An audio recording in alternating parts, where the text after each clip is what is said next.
has such great faith in the medical profession, but she does that. Her faith is also based off of the fact that she does hard work. Like, she does the research, and she knows who is doing all of the cutting-edge treatment for her type of disease. Right. So once she knows who's doing it, then she's put her faith in their hands, which is wonderful. So essentially, she was followed at Dana-Farber by Dr. John Gribben, who I used to work with. Right, that's what she said. For England. Yes.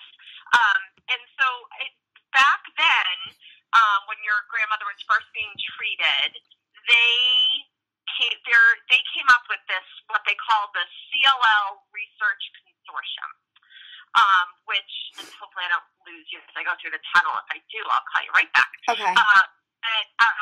So the CLL Research Consortium is basically taking some of the great minds, not only in the country, but internationally in CLL, and saying, how can we're individually pretty awesome, and we know how to treat these diseases, but we together can knock it out of the park. We can actually move the field forward.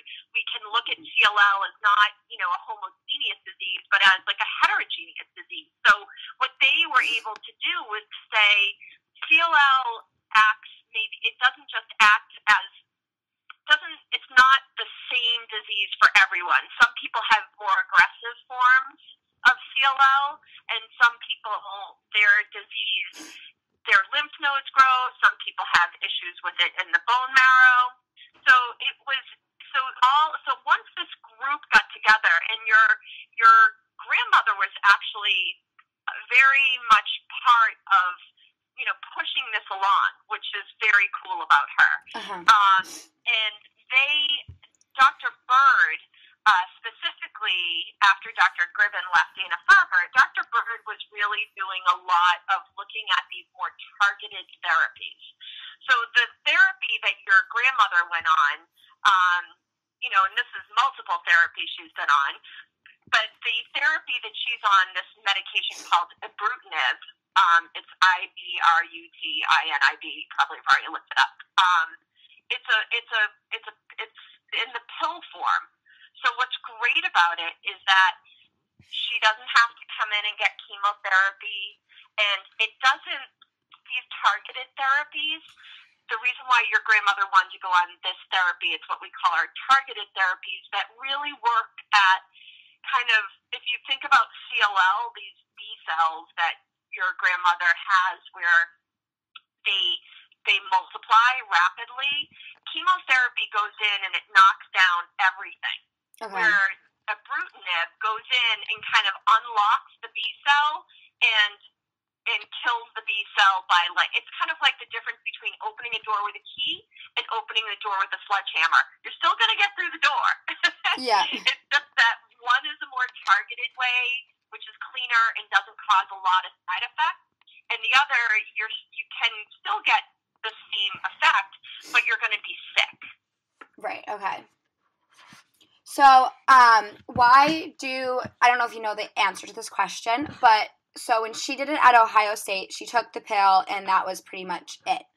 At Dana, do you know why you guys are adding chemotherapy onto the pill?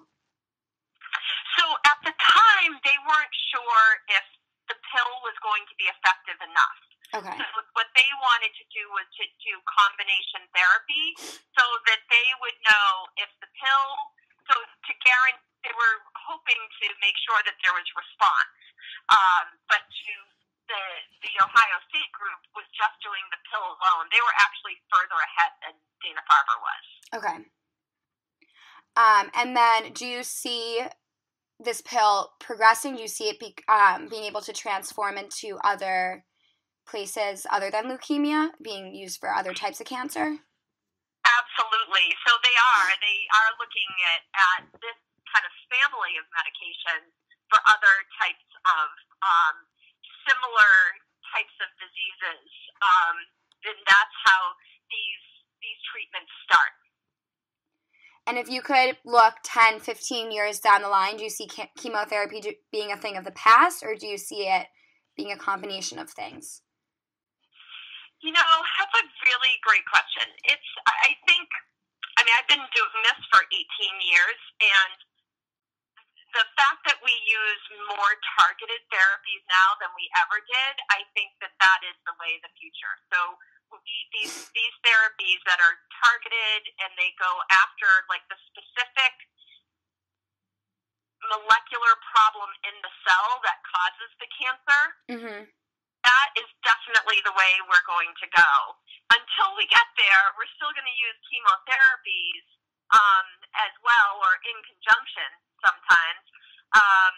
But we are definitely using more of these immuno-based targeted therapies, and we're all hopeful that that's the way of the future. Awesome. And then how did you get into this field? How did you find yourself so fascinated with cancer that you wanted to pursue this? My dad had acute leukemia, so it's a different form. So this is more of a chronic leukemia. And I was in nursing school when he was diagnosed when I was in college. So I always knew I wanted to be a nurse, but I didn't think I wanted to take care of cancer patients. But the only internship I could get when I was at Boston College was with Dana Farber in an oncology internship, and with this specific type of patients, and I fell in love with them. I loved the patients, I loved the science, and you saw that the research was so making a difference. Right. And get to take care of people for a long period of time. I mean, it's a chronic disease. This is how we treat people with CLL, as if it's a chronic disease now, just like diabetes. This is something that if one treatment fails, we've been working really hard on the next treatment. And so it's an exciting group to work with. And then I had one more question. I guess, is there anything else you think that should be known about this field, this particular type of drug that is maybe the thing of the future?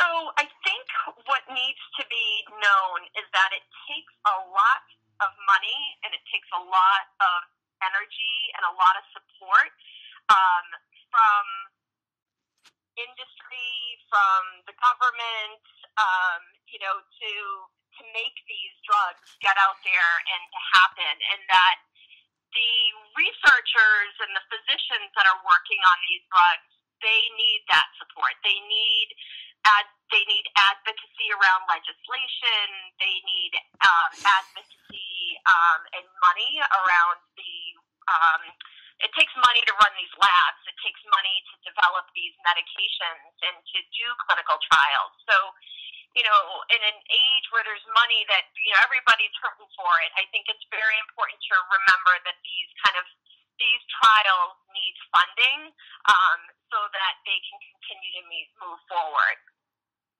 Awesome. Thank you so much.